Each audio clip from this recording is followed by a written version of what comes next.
नमस्कार, मैं हूं बरखा सिंह। आप देख रहे हैं एम न्यूज। आज हम मौजूद हैं उत्तर प्रदेश की राजधानी लखनऊ में, जहां पर हमारे साथ पूर्व केंद्रीय मंत्री कौशल किशोर जी, जो कि 2 बार सांसद रहे हैं और साथ ही इस बार तीसरी बार हैट्रिक की तैयारी में लगे हुए हैं। उनके तमाम जीवन में जो उतार चढ़ाव आए हैं उनके बारे में जानते हैं आप ही से।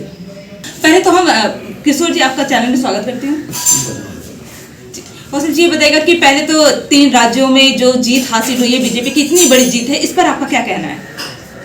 देखिए, आदरणीय प्रधानमंत्री नरेंद्र मोदी जी ने अपने पहले ही से कह रहे हैं कि परिवारजनों सम्मुख करके संबोधित करते हैं, मतलब पूरे देश के लोगों को अपना परिवार मानते हैं और उनकी जो सुविधाएं हैं, उनकी जो ज़रूरत की चीज़ें हैं वो पूरा करने का ऐलान करते हैं और पूरी कर भी रहे हैं। चाहे आवास हो या शौचालय, चाहे गैस सिलेंडर चूल्हा देना हो या मुफ्त में इलाज, या लोगों को 80 करोड़ जनता को राशन देना हो या किसानों के खाते में पैसा देना हो किसान निधि सम्मान के रूप में। तो ये सारी चीज़ों को पूरा करने के लिए मोदी जी कहते थे ये मोदी की गारंटी है, और मोदी की गारंटी को पूरा करने की गारंटी भी मोदी की है, जिस पर जनता ने भरोसा किया और जनता ने मोदी जी के नाम पर कमल पर वोट देने का काम किया और 3 राज्यों में प्रचंड बहुमत की सरकार बनी। और तेलंगाना में भी पिछले बार हम 1 सीट जीते थे, इस बार 8 जीते। अगली बार वहाँ भी हमारी सरकार बनेगी और लोकसभा में तेलंगाना की सीटें भी जीतेंगी। तो 2024 में लोकसभा जो क्षेत्र का चुनाव आ रहा है, उस पर इसका क्या परिणाम पड़ेगा? देखिए, लोकसभा के चुनाव में मोदी जी का कोई विकल्प नहीं है। अब INDIA जो है वो आपस में ही लड़ने लगे हैं लोग, और उनका कोई विकल्प नहीं है।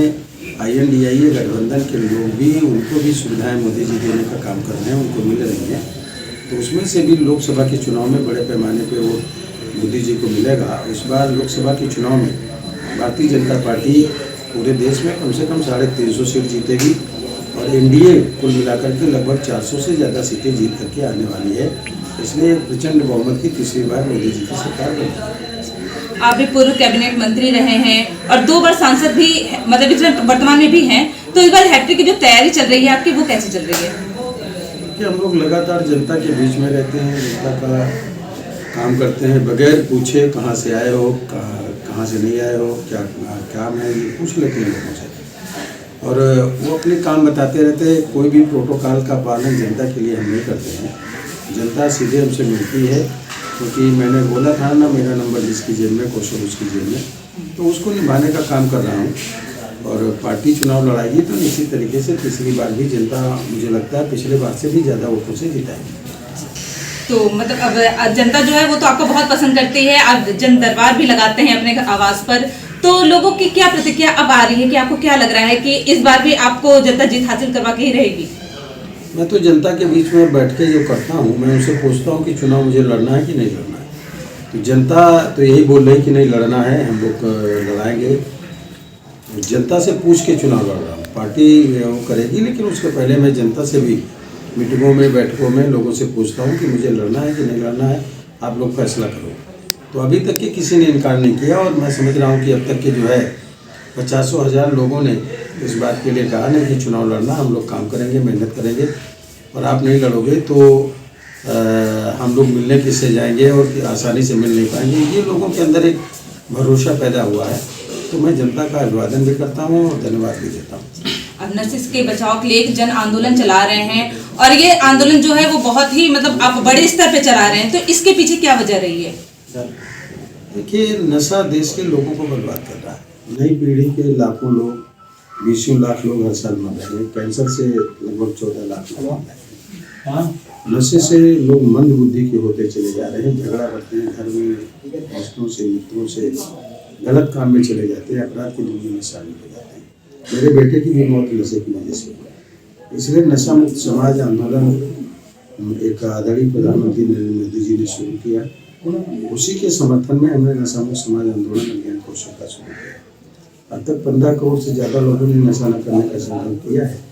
23 करोड़ लोगों का टारगेट है 31 दिसंबर तक के नशा न करने का संकल्प बनाने का। तो पूरे देश को नशे से बचाना है, सभी लोगों को इसमें जुटना चाहिए। नशा मुक्त भारत बने, नशा मुक्त परिवार बने, तभी विकसित भारत और आत्मनिर्भर। तो मोहनलालगंज में अब तक मैं अपने 10 सालों में क्या क्या विशेष कार्य करवाए हैं? ये एक तो हमने अभी लखनऊ से लेकर के हरदोई तक के एक मलियाबाद होते हुए नेशनल हाईवे उसको पास कराने का काम किया।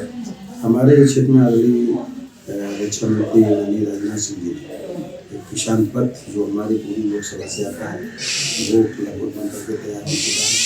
ब्रह्मोस मिसाइल हमारे सूर्यनगर के क्षेत्र में वहाँ पर एक फैक्ट्री लगने जा रही है, ब्रह्मोस मिसाइल बनने का काम। इसके अलावा सड़कें हैं, सभी गाँव को सड़कों से जोड़ा गया है और लोगों को आवास दिलाए गए हैं, शौचालय दिलाए गए हैं। किसान निधि सम्मान तो मिल ही रहा है और इसके अलावा जो है हैंड पाइप लगाने का काम, लाइट लगाने का काम, तो ज़रूरत की चीज़ें हम लोग जनता की जो है उनको हर संभव प्रयास से पूरा करने का काम करें।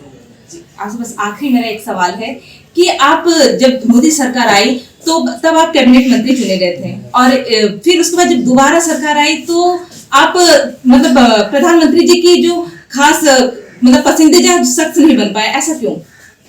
नहीं, जब मोदी जी की सरकार आई थी तब मैं मंत्री नहीं चुना गया था। अभी मैं 7 जुलाई 2021 को आदरणीय प्रधानमंत्री नरेंद्र मोदी जी को राज्य मंत्री बनाने का काम किया, हाउसिंग एंड अर्बन डेवलपमेंट। उससे पहले मैं मंत्री नहीं था। उससे पहले मैं उत्तर प्रदेश की सरकार में 2003 में राज्य मंत्री रहा श्रम विभाग का, वो भी 8 महीने के 2 महीने इस्तीफा दे देने का काम किया। तो इस समय मोदी जी की सरकार आई थी उसमें मैं मंत्री नहीं बना था। मंत्री तो अभी मैं 7 जुलाई 2021 को आदरणीय प्रधानमंत्री मोदी जी ने मुझे मंत्री बनाया, राज्य मंत्री, और आज भी मैं मंत्री हूँ। और हम प्रधानमंत्री मोदी जी की टीम के व्यक्ति हैं और विकसित भारत और आत्मनिर्भर भारत के लिए पूरी मुस्तैदी से प्रधानमंत्री मोदी जी के जो भी उनके देश हैं, देश के लिए काम करने के लिए समर्पित होकर के करने का काम एक सिपाही की तरह कर रहे हैं। और मोहनलालगंज की जनता से कुछ कहेंगे हमारे चैनल के माध्यम से? हम देश प्रदेश की जनता से और मोहनलालगंज क्षेत्र की जनता से भी कहना चाहते हैं कि आने वाले समय में 2024 में फिर से विकसित भारत, आत्मनिर्भर भारत बनाने के लिए मोदी जी की सरकार को बनाना जरूरी है, ताकि लोगों को 80 करोड़ जनता को राशन मिलता रहे, मुफ्त इलाज मिलता रहे, शौचालय मिलते रहे, आवास मिले वो मिलते रहे, और घर तक के पानी देने का पहुँचने की जो व्यवस्था वो मिलती रहे, लोगों को रोजगार मिलते रहे, प्रत्येक परिवार विकसित और आत्मनिर्भर बने। इसके लिए सभी लोग मोदी जी को वोट करें, एनडीए को वोट करें। कमल पर बटन दबाएं। धन्यवाद हमें समय देने के लिए। ये थे हमारे साथ कौशल किशोर जी जो कि 2 बार सांसद रहे हैं और तीसरी बार भी हैट्रिक की तैयारी में है। जनता इन्हें बहुत पसंद करती है, जनता दरबार ये लगाते हैं, आवास पे इनके काफी लोग आते हैं और अपनी समस्याओं को इनके पास रखते हैं और इनका वो सॉल्यूशन भी निकालते हैं। पर देखना तो ये है कि इस बार जनता का क्या फैसला होगा, इस बार लोकसभा क्षेत्र में क्या होता है मोहनलालगंज में। तब तक के लिए बने रहिए एम न्यूज़ के साथ, मैं बरखा सिंह। सवाल सत्ता से कीजिए, विपक्ष से नहीं।